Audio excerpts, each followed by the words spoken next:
give a warm welcome to Bret Michaels of Poison, Scott Ian of Anthrax, and my friend Sully Erna of Godsmack.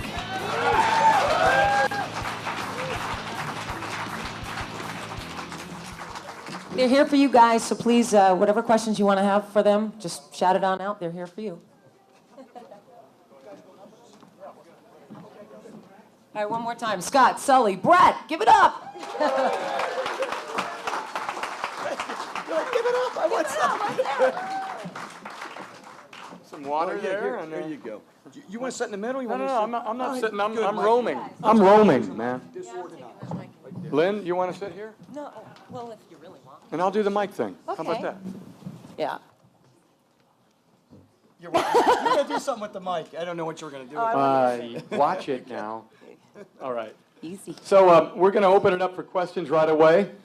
We're just going to let the audience ask you guys questions, and just one at a time. We'll start on this side. How about that? Anybody got a question for the gentleman here? Here we go. The gentleman. I got a quick story and a question for Scott. When I first moved to LA 17 years ago, you used to come into this tanning salon that I worked at with your girlfriend. You didn't tan. You used to sit on the sofa. She would tan. Okay. And I would bug the out of you for 20 minutes. Say, do I look like I tan? No, but you used to come in and sit on the sofa, and I would bug out of you for 20 minutes while you were waiting for her to get out. And so I apologize. Not that you remember that. I'm not with her anymore. Yeah, you told me some great stories about how, like, when Neil Turman wanted to cover Hot Rocket on the first Anthrax album. I thought that was awesome. But, Yeah. I'm a huge fan since like the first album. I just wonder what you think of the newer bands like Avenged Sevenfold and Trivium, bands like that. Do you think they're like flying the flag still? Are they posers, or what do you think about? I love everybody. You love dirt, don't you? Are you looking for dirt? No, I'm just curious because there's nothing out there. I mean, the last new album I bought was the last Anthrax album. There's nothing I really, You should check out the last Mastodon record. That's a great metal album. Well, I was going to ask, what do you think is the Lately, Mastodon and Lamb of God for sure. Shadows Fall and Killswitch Engage. I guess to name a few of the last 2-3 years that I've been really getting into. Especially Mastodon, though. Yeah. Cool. Thanks. Very cool. Right. I thought I was going to get some dirt on him. I'm like, wait a minute, come on.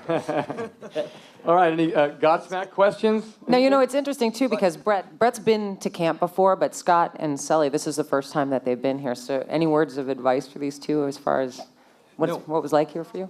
Yeah, for me, you mean? Yeah. It was just killer being here, and it was great to walk around and go to all the studios and jam. And when we had done it, we came in here and everyone just kind of fired off questions and had fun, and it was very easy going. We kind of did it where we brought everybody up. So this is my first time actually setting up here. Normally we had everyone kind of sitting around us, you know what I mean? My mom was here, and he got down off his stool, and he sat right on the edge of the stage, and all of a sudden, my mother, just right in the front row, there's a that was picture your of mother. her. No. That was my mother. I won't tell you the rest of that story. Yeah, I don't want to know. All right. We got a question here. This is for Bret. When you look back at the cover, right down here, Bret. Oh, thank you. Okay, good. When you look back at the cover of your first record, what do you think? You know what? I think we applied quite a bit of makeup, and I reversed my career. I could use it more now than I needed it then. It was just a little backward. But you know what? Back in the day when we were doing it and we moved to LA, here was the thing. We had come from the East Coast. I come from Pittsburgh. It's pretty blue collar, and I wanted to. I obviously big Pittsburgh fan and Steeler freak. Not a great season this year, but we were champs last year. Anyway, long story really short, when we came out here, the truth of the matter was I just wanted to make it, man. I wanted to come out here. I wanted to have a great time. I wanted to make it. And it was a big glam thing kind of going on out here. And I don't think so much at the time we really thought about it because we lived in a warehouse, and we just knew that our existence around us was pretty crappy. And so rock and roll to us then was our fantasy. Our music was always kind of based in the reality of what was going on, but the fantasy was to just get out of that kind of... It was a pretty ugly existence living behind a dry cleaner, so it felt good to go out, and it felt like it was getting away from the day-to-day life that we lived. Another question here? Yeah, this could be a question for all of you. You've all had very different careers, and if there was one thing going back that you could have done differently in your career, what would that be? Oh, man, this girl can sing, by the way. Yeah, she can. Oh, my God. Yeah, she's got some pipes. I don't know what I would do different. I actually was just hanging out with Lynn a little while ago because I just recently put out a book, like last Wednesday it came out, and it's called The Paths We Choose. And for me, my theory on the whole thing is that I don't regret anything I've done because it all kind of helped mold me to the person I've become today. So I think it's just important that you just stay true to what you want to do, and you'll get there and get your shot. If it's, anybody who has a passion for this or anything, you could be, an artist, a doctor, or whatever. I just think, you're gonna have to go through disappointment. You're gonna have to go through different situations, but it all kind of helps mold you to what you become, and I think gives you that edge and uniqueness about everybody, So Well said. for me, I don't have any regrets. Yeah, you learn. I wouldn't do anything different. You learn from the bad stuff.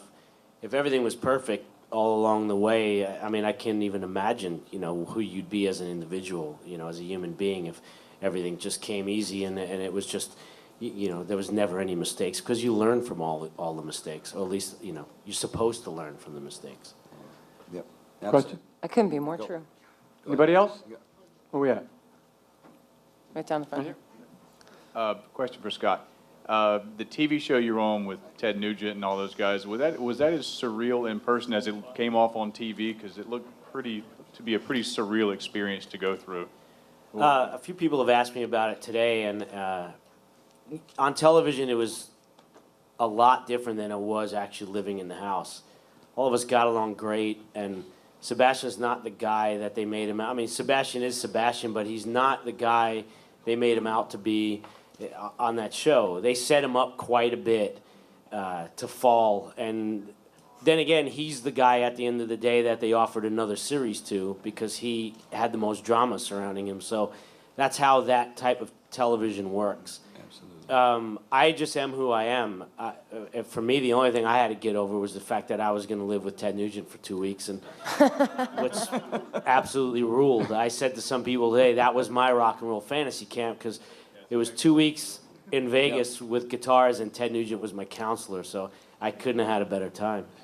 Did you ever wake up with any animals by your bed or anything? No, if it was up to Ted, Animal heads, Like above your head. just parts of the body. It wasn't the whole animal. Yeah. It was a hoof and a. he constantly wanted to go hunting, but they were like, the producers were constantly saying, we don't have time to do that, and which was disappointing, because I was first in line if I found out we were going to go shoot a bunch of stuff. Right. I was going to go out on tour with him with my band Night Ranger, and they were trying to book it, and it never got. It was like right around hunting season. It never happened. Yeah, he will not miss just hunting stopped, season yeah. for anything. Yeah, exactly. He makes more money in hunting season than he ever has, Sure. I think, in the history of even being in a band. You know, Exactly. it's interesting you say that, Scott, because they had that after the show that he was a part of something, and he wouldn't show up to He tape it wasn't there because he was hunting. Yeah, exactly.